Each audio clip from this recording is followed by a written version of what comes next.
Hey, it's Heather, and welcome to another Straight Talk about PR. So today we're going to tackle a beefy, touchy subject. I saw a name attached to this one for the first time about 3 days ago. So I feel like it's a trend you're probably going to hear a little bit more about, or it's a concept you're going to hear more about. And it is wokewashing, which is a phrase borrowed from the term greenwashing, which you might have heard because, we all kind of know what that is now. That's when a company decides to apply a green message to a product that doesn't have anything green going on with it really at all. And they're basically doing it for marketing purposes.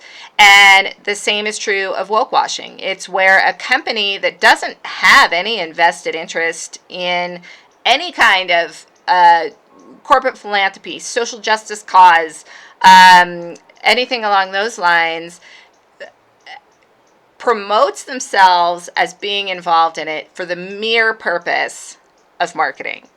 And I'm tiptoeing around it because it's a touchy one, you guys. I 100% believe that companies perform better. People perform better. People get more invested in the company culture. I believe the world works better when companies care about social causes and when they're putting their manpower, their leg power, their word power, their publicity power behind these causes. I believe it works so much better when we all work together.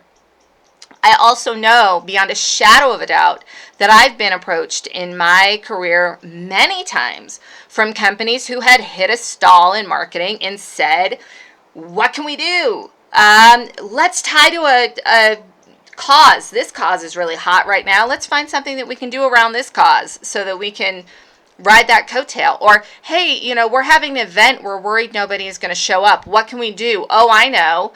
Let's attach with a nonprofit and do XYZ to get more people at this event. And it was driven from not from a wanting to do good perspective, but from a selfish, I don't want to use that word, but from like a promoting themselves type of a perspective or a vantage point. So the number one thing that I'm going to say, if you don't want your company to be accused of wokewashing, or if you're concerned about it, is don't do it. Your absolute defense in being accused of it is to have proof that it's not the case. So today what we're going to be talking about mostly is how to create a culture of corporate philanthropy within your company that, absolutely can serve your marketing bottom line, absolutely can serve your fiscal and your human and your community and your invested employee bottom line without you being accused of wokewashing or without it appearing self-serving. So the number one thing is it has got to go back to your brand DNA. It has to be core in your company DNA. I would even have it be a messaging point in your company messaging. What cause are you aligned with? What cause do you support? Why do you exist from a greater good perspective beyond just the products that you create or the solutions that you provide? So building corporate philanthropy into your company, one great way to do it. And what this also means is that you decide early on what your cause is.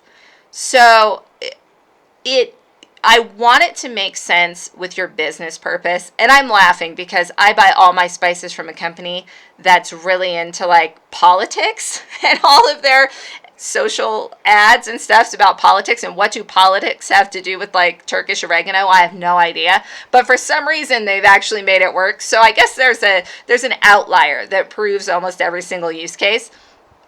But for example, Cliff Bar, it makes perfect sense that Cliff Bar is supporting environmental outdoor charities. It makes perfect sense that Kimberly-Clark, the world's leading provider of feminine protection, feminine hygiene supplies, is supporting breast cancer charities, right? So what is core to your DNA of your company that you're going to be supporting? And hitch your wagon to that star and support that star. One of the key, triggers or signs of a company that's woke washing is that over, 1 month they're over here supporting these people, next month they're over there, and there's no continuity. So what do you stand for as a brand? And stand for it. Stand for it passionately, vocally, verbally, whether it's in vogue or not. So the thing that this is going to do is it's going to give you the ability to prove a legacy. So Absolute Vodka has been placing paid advertisements specifically supporting and targeted towards the LGBTQ community since 1982. So since before Ronald Reagan even uttered the word AIDS, Absolute Vodka was putting its money where its mouth was, supporting that community. They were there before it was cool. They're there absolutely now that it's cool. And they're purportedly, hopefully, probably going to be there even after, the tides change and maybe there's another of the moment community or cause to support. They have shown that they're there through thick and thin. So nobody could ever accuse Absolute Vodka of woke washing or of not having been there, right? Because they provably have been. So I encourage you to find what is that thing that you're going to be with and you're going to stick with, and that cause that you're always going to support. Because if you're changing it every 6 months, just like you change your marketing program, you might actually be woke washing. The next thing that I'm going to encourage you to do is make sure that it's multifaceted. So, are your people donating their time to it? Are you going on volunteer trips to support this community? Are you applying your business smarts, your business wisdom? So, can your developers go help other developers that are doing things within this community? Can you apply not just marketing mouthpiece to support or, cash dollar percent of profits, but are you actually boots on the ground supporting this community in many ways, multifaceted? If your corporate philanthropy begins and ends in your marketing department, you might actually be woke washing. So you want to think about how can you pull it all the way through. And the next thing you want to do when you're talking about the corporate philanthropy that you're doing is be really specific and goal oriented. So almost every company right now says we donate a portion of proceeds to charity, or we give back to our community, or something that's rather generic. Once you've defined that community that you want to support, you have the ability to say, our goal against this community is, we want to give away 3,000 turkey sandwiches to the homeless in Seattle between now and the end of the year. We want to nurture 2,000 honeybee hives. I had a client for a while that had a pretty generic, we support honeybees. Well, what does that mean? We want to create 2,000 new honeybee colonies in North America by the end of blah, blah, blah. Can you put a goal behind it? And can you talk about what the outcome is going to be so that you're invested in that? And then do you have a way to report back against that? So Cliff Bar, again, one of the best at doing this. Whenever they reported their financials, how they did from a business perspective, they also reported, and here's how we did against our goal of pulling pesticides out of the waste stream. Here's how we did against our goal of buying more poundage of organic produce. Here's how we did against our goal of supporting our people. So what can you do to make it specific and goal-oriented? Because we give back is one of the most generic.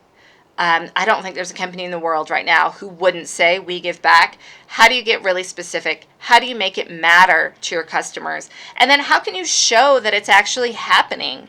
Can you post the pictures of you guys out there on your social media feeds? Can you give time and space to those companies, to those organizations, to use your voice in your channels to reach more people? So that's kind of my final piece on this, is that if you're aligning with an organization because that organization has 1 million people that you want to reach, you might be guilty of woke washing, because ideally what you should come to is a symbiotic relationship where you offer access to your communities, you offer access to your smarts, your wisdom, your human capital. The organization gets benefit from it. And yeah, you also get to align with and reach this whole other group of people. But if you're choosing your charity based on how many people they have on their social media channels, or if I make X donation to X silent auction, I get X number of eyeballs, you're looking at it kind of the wrong way. You really want to look at it as a long-term relationship. You want to look at it as a mutually beneficial relationship. So that is my take on woke washing, how to avoid being accused of doing it in your business, and how to really make sure that you're creating a corporate philanthropy program for all the right reasons. And I truly believe, that if you create that program for all the right reasons, the benefits are going to come back to you threefold. And it's not, you're going to realize that chasing impressions on a charity silent auction flyer is like not the way to look at it. You really want to look at it as a long-term, mutually beneficial relationship. So I hope you found wisdom in this. If you did, and you want me to approach another challenge, another question, another trend in a future episode of Straight Talk About PR, please post your question below, or just hit me up on Messenger and let me know what your question is. I'm happy to address it. And in the meantime, I hope that you have a great rest of your week. And I hope that you get out there and do some good this week too. Thanks so much.